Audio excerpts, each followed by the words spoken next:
Okay, we know something about what the emperor was doing here. We know something about Taoism and the assumptions. And now let's talk about Chinese medicine. Not the clinical arm, but the preventative arm of Chinese medicine.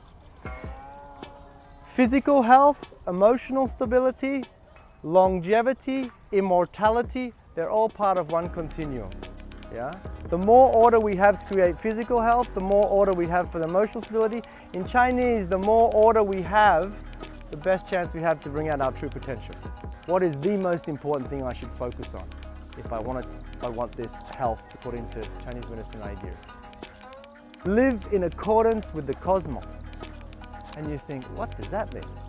You know, and I go to a Chinese medicine textbook and I look at what's the first key of preventative health, most important, regular, daily, monthly, seasonal life rhythm in accordance with nature. So what that means is all other plants, remember this is about, we're a small part of the larger, so all other plants and animals and planets share this. They have a rhythm that they live in accordance with. So first of all, we have the daily rhythm, and they break that up into 12 periods. These are like the 12 organs in the body. So 5 to 7 a.m. is the large intestine time. It's the metal element. It's time to let go of the old and embrace the new day. Naturally, we go to the bathroom at that time. We do morning exercise because we let go emotionally of the day. 7 to 9 a.m. is the stomach time. The body is from the earth, it needs nourishment from the earth, most important meal of the day. Tell me a culture didn't recommend breakfast as your most important meal, right? You take nourishment from the earth, you build grounding, and now you're ready to work. 9 to 11 a.m., you should work as hard as you can in the day. Do your most important task of the day before midday.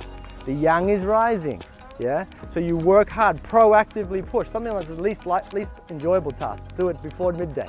And then at midday, these are linked to the zodiac, the 12 animals in the zodiac actually. They're called the Shuchen in Chinese.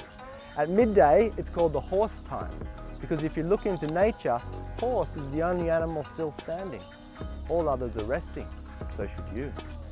Come and have your lunch, have a little rest, go back to work. Work hard, but not as hard as the morning. Finish at 5. There's a rhythm in the day, yeah, that you live in accordance with. Think about our grandparents and wherever we came from and the rhythm that was set for them. Think about the military. Think about a monastery. What time you get up? Are you 3 meals on time? And the structure that that provides is the first level of connection and flow with the universe that created us. That's more important at first, and we try to focus on that. And it's not just about daily rhythm, it's also about monthly rhythm. We'll see weekly rhythm as, as also part of it. It's dividing the month into 4, And the idea of monthly, in the classics it says, full moon tonight, stay up late, maybe fall asleep outside, no big deal. On a new moon, never do that, because there's not extra yang in the atmosphere to protect you. You can easily get colds or wind or attacks in your body.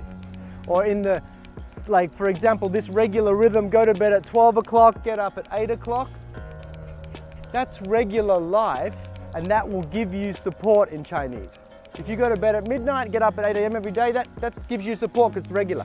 But that will never be as good as 10 to 6, because now your rhythm is in accordance with the designers and your design.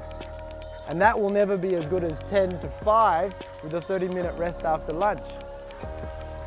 You're trying to make this process. Look at the birds. They're active. Where are they at midday? They're active. And you live in accordance with these rhythms. And then seasonally, in summer, this is just past the summer solstice, yeah, we should sleep less. And in winter, we should get in 2 to 3 hours more sleep. So we're living not according to the times, but actually according to the sun. The rising and the setting times and the seasons, and then the seasons of life. When we're young, we do Kung Fu, work hard. When we're older, we do Tai Chi, we use the mind more. The way they put it in the past is, every day you're born like a block of wood, and you have 5 to 7 a.m. to carve your block. And if you don't carve it, you sleep through, or you get up and read the paper, or you don't do something for yourself at that time, then you never feel in control of your day, hence you never feel in control of your life. But every day you have a new opportunity. That's there. Think about the early bird catches the worm. You wake up early, God is with you. There's many sayings in many cultures about this. The Chinese are no different.